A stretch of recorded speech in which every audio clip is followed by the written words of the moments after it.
So we continue with the lesson Joan of Arc, session 2. Robert, shocked to free Orleans.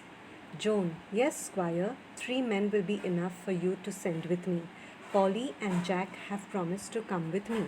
Now she says, yes. Robert is quite surprised and he says, you want to free Orleans? And Joan says, yes. All I need is that you send 3 men with me.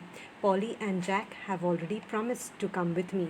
You mean Monsieur de Polenge? That means Monsieur means a title used to a French speaking man. Yes, squire. So Joan says, yes, squire, Jack will come willingly. He is a very kind gentleman and gives me money to give the poor. I think John Godsave will come and Dick the archer. The archer is a person who shoots with a bow and arrow. And their servants, John of Horncourt and Julian. There will be no trouble for you, squire. I have arranged it all. You have only to give the order. Now she's telling the squire that you don't worry. I have arranged for everything. All these men who she's named have all ready to come with her. Where they are ready to come with her? To free Orleans. Robert, to the steward, is this true about Monsieur de Polenge? Steward, eagerly, yes, sir, and about Monsieur de Metz too?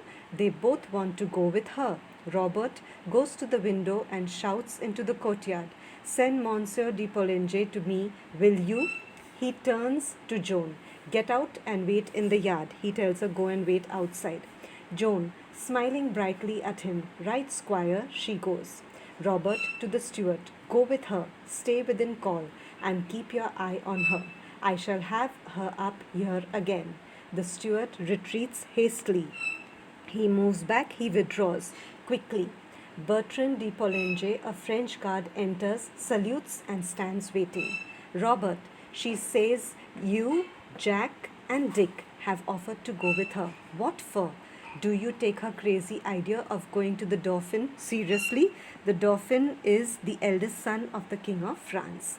Polenge, slowly, there is something about her. It may be worth trying. Now they have understood that she has some confidence in her.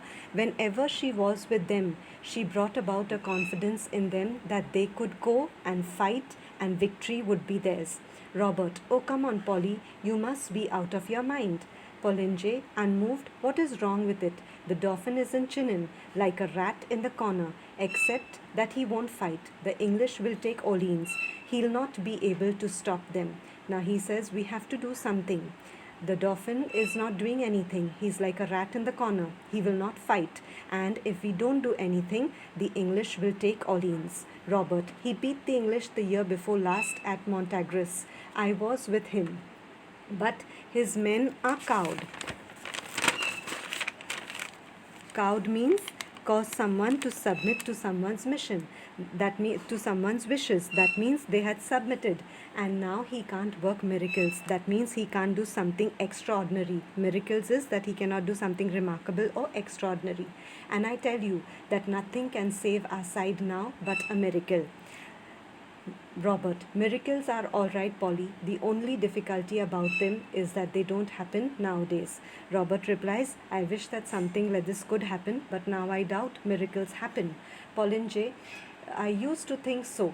I am not sure now. There is something about her. I think the girl herself is a bit of a miracle. And now he tells her that I feel there is something in Joan. There is really something about her. I feel she herself is a miracle. Anyhow, this is our last chance. Let's see what she can do. Robert, wavering. Wavering means he was moving around in a flickering way, or he was faltering, or he was turning weaker. You really think that? Polenge, turning. Is this anything else left for us to think?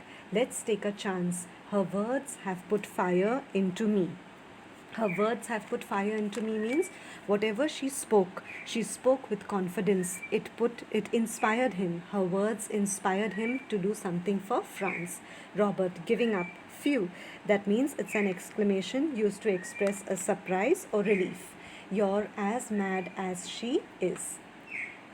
Polenge, obstinately, we want a few mad people now. See where the same ones have landed us. I feel like a fool, says Robert. Still, if you feel sure. Pollingue, I feel sure enough to take her to Chinnen unless you stop me. Robert, do you think I ought to have another talk with her? Pollingue, going to the window. Yes, Joan, come up. They now call Joan. Pollingue, gravely. Be seated, Joan. Robert, what is your name? Joan replies, they always call me Jenny in Lorraine. Here in France, I am Joan. The soldiers called me the maid. Robert, how old are you? Joan replies, 17, so they tell me. I might be 19. I don't remember.